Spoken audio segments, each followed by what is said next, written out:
നന്ദഗോവിന്ദം ഭജൻസ് ഒരു അമ്പലത്തിന്റെ വേദിയിൽ ഒരു ക്രിസ്ത്യൻ സോങ് ആലപിച്ചപ്പോൾ ഒലിച്ചുപോയ സനാതന ധർമ്മവും ഹിന്ദുത്വവുമാണ് നിങ്ങൾക്കുള്ളതെങ്കിൽ ശശികല ടീച്ചറെ എനിക്ക് നിങ്ങളോട് രണ്ടു വാക്ക് സംസാരിക്കാനുണ്ട്.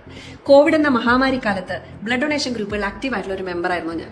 അക്കാലത്ത് എന്റെ ഒരു സുഹൃത്ത്, നിങ്ങളുടെ ഭാഷയിൽ പറഞ്ഞ നല്ല അസൽ ഹിന്ദു തറവാട്ടിലെ ഒരു അമ്മാവന് ഓ നെഗറ്റീവ് ബ്ലഡ് വേണം, അത്യാവശ്യമാണ്. ഒരു രാവും പകലും എല്ലാം അന്വേഷിച്ചു. ഇദ്ദേഹം ഒരു ജഡ്ജാണ്. ഇദ്ദേഹത്തിന്റെ കോണ്ടാക്റ്റിലെല്ലാം അന്വേഷിച്ചു, കേരളത്തിലാകമാനം അന്വേഷിച്ചു. പക്ഷെ ആരും ഹോസ്പിറ്റലിലേക്ക് വരാനോ ബ്ലഡ് തരാനോ അക്കാലത്ത് തയ്യാറായില്ല. കോവിഡ് വരുമെന്നുള്ള ഭയമാണ് എല്ലാവർക്കും. അങ്ങനെ ഇരിക്കുമ്പോഴാണ് ലേറ്റ് നൈറ്റ് ആയിട്ട് ഒരാൾ റിപ്ലൈ ചെയ്യുന്നത്, ഞാൻ നാളെ വരാം, ഈരാറ്റുപേട്ടയിൽ നിന്നാണ്, അമൃത ആശുപത്രി കൊച്ചിയിൽ വന്ന് ഞാൻ ബ്ലഡ് തരാം. അദ്ദേഹം ഒരു ഓട്ടോറിക്ഷ തൊഴിലാളിയായിരുന്നു. അന്നത്തെ അദ്ദേഹത്തിന്റെ വരുമാനം വേണ്ടാന്ന് വെച്ചിട്ടാണ് ഈ ഈരാറ്റുപേട്ടയിൽ നിന്ന് ഈ കൊച്ചി വരെ അദ്ദേഹം ഈ ബ്ലഡ് തരാൻ വേണ്ടി വരുന്നത്. അങ്ങനെ ഇരിക്കുമ്പോൾ എന്റെ മനസ്സിൽ തോന്നി അദ്ദേഹത്തിന് എന്തെങ്കിലും ഒരു സാമ്പത്തിക സഹായം കൊടുക്കണമെന്ന്.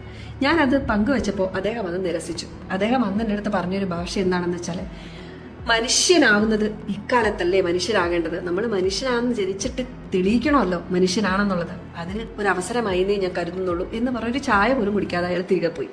ഇന്നും അയാൾ എന്റെ സൗഹൃദ ലിസ്റ്റിലുള്ളതെന്നുള്ളത് എൻ്റെ ഒരു അഭിമാനം. അയാൾ ഒരു മുസൽമാനായിരുന്നു. അപ്പോൾ ഞാൻ പറഞ്ഞു വന്നത് മറ്റൊന്നുമല്ല ടീച്ചറെ, നിങ്ങൾ ഉയർത്തിപ്പിടിക്കുന്ന സനാതന ധർമ്മവും ഹിന്ദുത്വത്തിനൊക്കെ മേലെയാണ് മനുഷ്യത്വം എന്നത്. അത് ഓർമ്മയിലുണ്ടാവട്ടെ.